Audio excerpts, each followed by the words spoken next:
you guys feel relieved after ending a losing streak? Yeah, I mean, it feels amazing. We work so hard. I mean, we work hard every game, but we really came together as a team, focused on what we needed to focus on, and correct what we need to correct. And we knew, like, we were better than this team, and we got the win today. Yeah, I mean, our last few losses, like, we were right there in the game, and we just had to find a way to play four full quarters, and I think tonight we did that.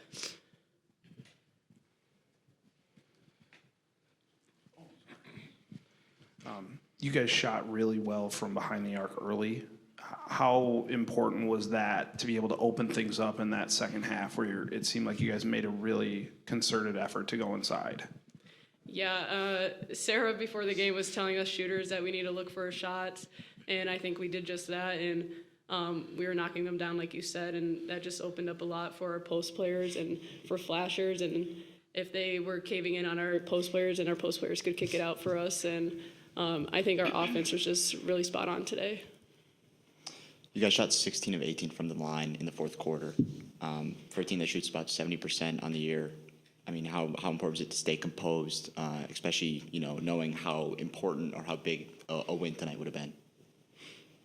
I mean, from the weight room to our practices, like, we're prepared for fourth quarters, and in the last couple of minutes, finishing strong. We all trust each other on the court. We trust our coach, and we just listened, and we played really hard.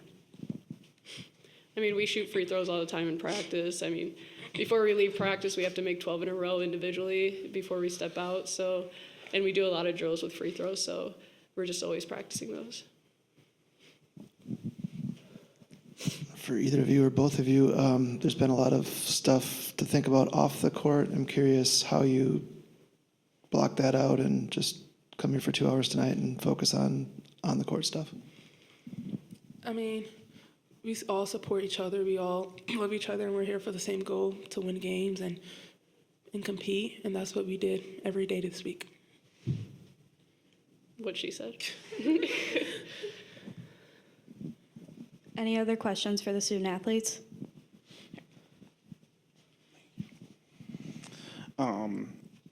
You guys, what was just important to weather that push? Just kind of what helped get this team over the line tonight? Coming off of a big rivalry game against Minnesota when it was tied at halftime and they just kind of flipped the switch. What just kind of fueled that close from this team? I would say our shooters. I mean, teams want to key in on the post every game, and we have good shooters, and they just had the confidence tonight to make the other team respect them, and they didn't, and we kept hitting shots, and I think that energy fueled us to win the game. We also have like a trend where we play really well in the first half, and we just had to find a way to do the same in the second half, or even like just in the fourth quarter, and I think we did that as well.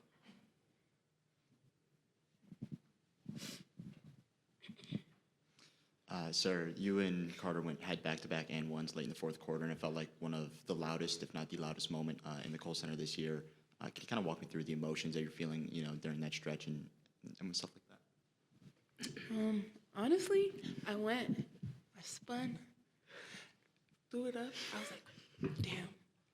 And then everyone started screaming, so I started screaming. So I was like, oh, I went in. But I was aggressive on the take.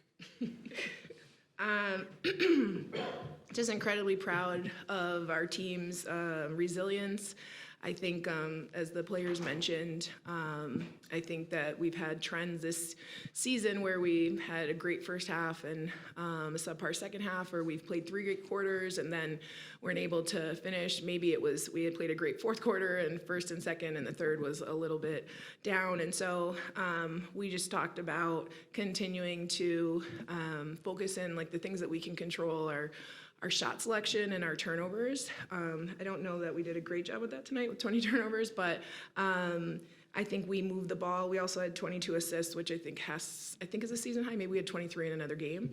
But I'm just incredibly proud of how we played together. They stayed together for 40 minutes and continued to believe, and just they deserve it. These kids work extremely hard, and I'm just really proud of them.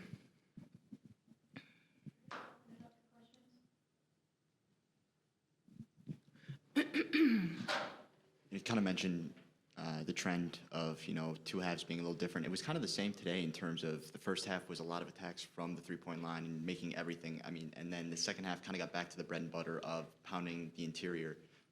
When the shots are falling like that, I'm assuming it's a little difficult to kind of turn away from that. Was the message, just keep going inside, that's been working for us all year? Or was it just kind of the players doing that on their own? No, yeah, the message was continue to take what the defense gives you. I think they had to really make an adjustment because the shooters were making shots, and so they couldn't bring the doubles as hard, which they kind of had to pick their poison, and threes hurt you more than twos, so some coaches will make that, we're gonna allow the ball to go inside and then try to go double, and I think we were getting deep position, and then our big guys were really unselfish, at times a little too unselfish. They were looking to try to kick it out when they had one-on-ones, but that's one of our pillars of our program is selflessness, and I feel like they really exemplified that tonight. And so I think it helped, when it's going well on the outside and and your players on the inside aren't frustrated, they're like, keep going. I think that's a sign of a really strong team. Marisa, do you have anything you want to say about the allegations made against you this week? Sure, Jim, I thought you'd never ask.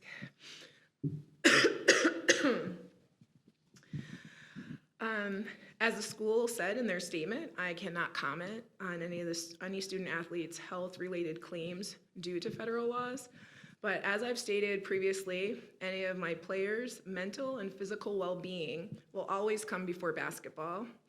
My staff and I work hard and pride ourselves on trying to create an environment that welcomes everyone, and that we try to build a positive both positive and lasting relationships with these players. I have fully participated in the university's procedures in regard to this matter, and I feel like at this time, I think that that's all that really needs to be said.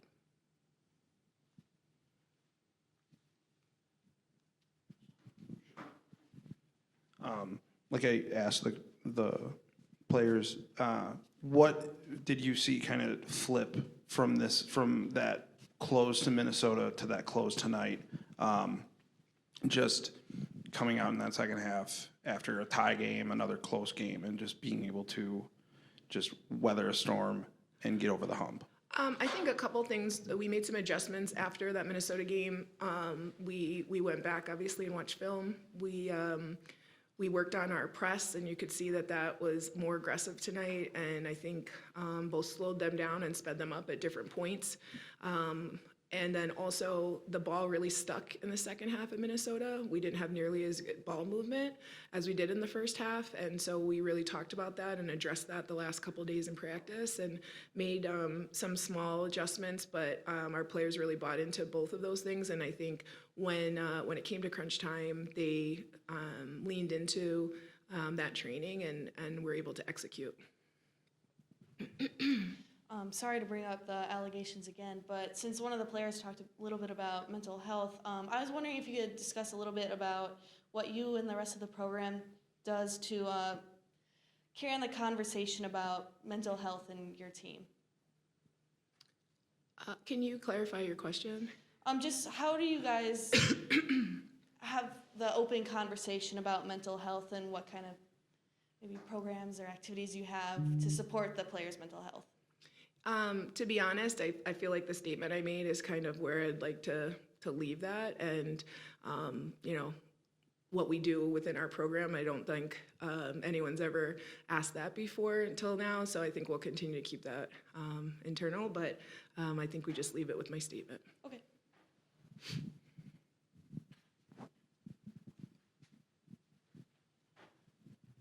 When you lose 8 in a row, I think. I'm sorry? When you lose 8 in a row, people, obviously, I think we've had this conversation before, the state of the program, and people are worried about the direction of the program. Does tonight say anything to you? Did it show anything in your mind about where this program is headed?